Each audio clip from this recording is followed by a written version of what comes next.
ये कहानी है एक बाप बेटे की जो स्कूटर पर कहीं पर जा रहे होते हैं। तभी जो बाप होता है उसकी नजर पड़ती है रोड के साइड में कुछ लड़कों के ऊपर जो कि कीचड़ में कुछ ढूंढ रहे होते हैं। तो अपना स्कूटर वहां पर रोकते हैं और जाकर के उनसे पूछते हैं कि बेटे क्या ढूंढ रहे हो यहाँ पर। तो उनमें से एक बोलता है कि आपको दिख नहीं रहा है कि ये सामने सोने का फल है, हम उसको पाने की कोशिश कर रहे हैं। उसकी ये बात सुनते ही पिता का ध्यान जाता है उस सोने की फल की तरफ जो चमक रहा होता है।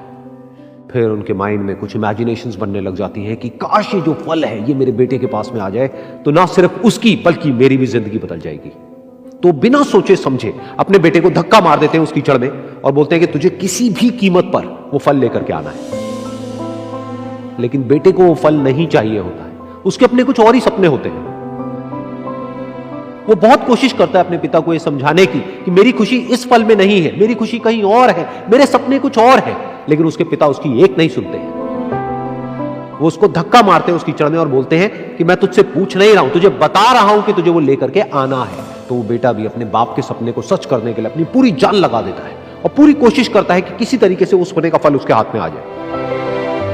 लेकिन जैसे जैसे वो हाथ पैर मारता है उस फल को पकड़ने के लिए वो और नीचे धंसने लग जाता है और फिर जाकर के उसको समझ आता है कि ये कीचड़ नहीं है, ये दलदल है।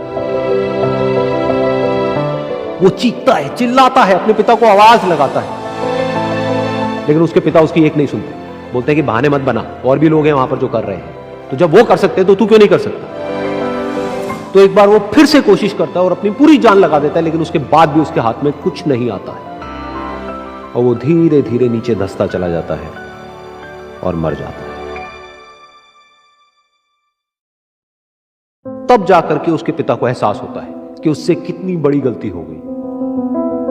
वो वहीं बैठ करके रो रहा होता है, चीख रहा होता है, चिल्ला रहा होता है। तभी वहां पर एक साधु आता है और वो साधु उस आदमी से पूछता है कि तुम क्यों रो रहे हो। फिर वो आदमी उस सोने के फल की तरफ इशारा करते हुए उस साधु को अपनी पूरी बात बताता है और बोलता है कि इसमें मेरी क्या गलती है, मैंने तो जो कुछ भी किया अपने बेटे की खुशी के लिए किया।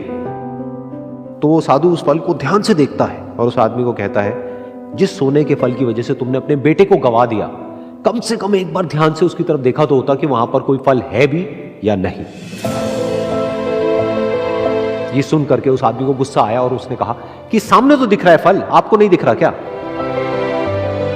तब वो साधु उस कीचड़ के ऊपर एक पेड़ होता है जिसकी तरफ इशारा करते हैं और बोलते हैं कि वो जिसे तुम देख रहे हो वो उस फल की परछाई है, असली फल वहां पर उस पेड़ के ऊपर है।